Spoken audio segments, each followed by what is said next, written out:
Today we'll be talking about monopolies and Willy Wonka and chocolate, right? Willy Wonka and the Chocolate Factory is not just a silly chocolate factory where kids eat chocolate and all that jazz. Willy Wonka and Chocolate Factory is a prime example of a monopoly in a film. Let's unwrap this. In economics, a monopoly is when a single firm controls an entire market. And Willy Wonka, he controls the whole market. And this right here is the monopoly graph. So one reason Willy Wonka is a monopoly is because there's lack of competition for his product.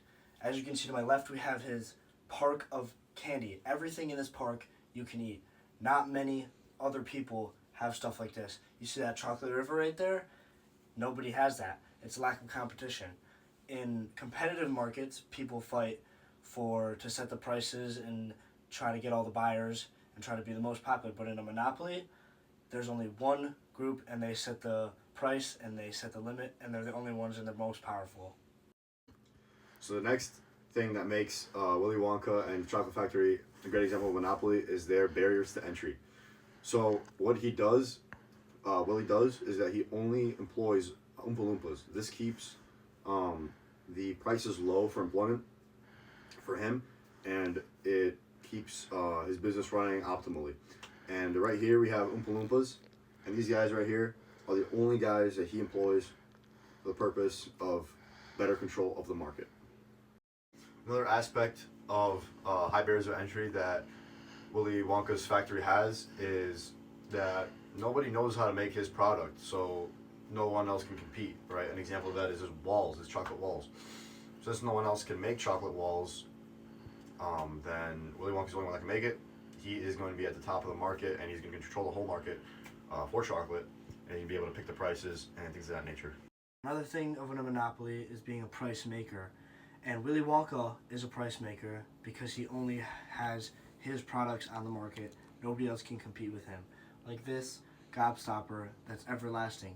Nobody competes with those products, so he can set the price at whatever he wants, and that makes him a strong monopolist.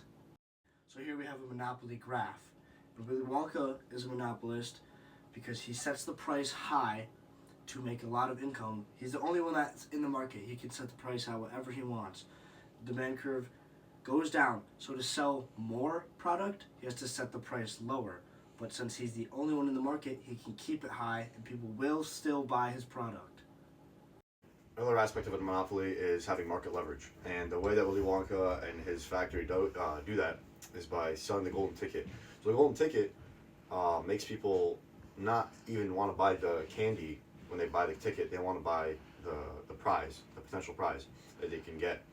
So therefore, this gives him more control in the market because of the leverage that he can produce by using these golden tickets. Willy Wonka is a strong monopolist because he is the only one that controls his products. He can also control the supply and demand by sending out more into this store. He only has one store, so if people want his product and his market, they have to come to this one store. One more thing about monopolies is some important formulas that go into monopolies and the best producing point in correlation to the price that the monopoly should produce at. So we should do that at when MR equals MC, and that's the marginal revenue equals the marginal cost. That's how the monopoly can maximize their profit and make the most money possible. All right, and in conclusion, I believe Willy Wonka is a good monopolist because he has unique products like his everlasting gobstopper and his chocolate, and he does not price gouge his products. Well, he could also be considered bad because he has no transparency within his market.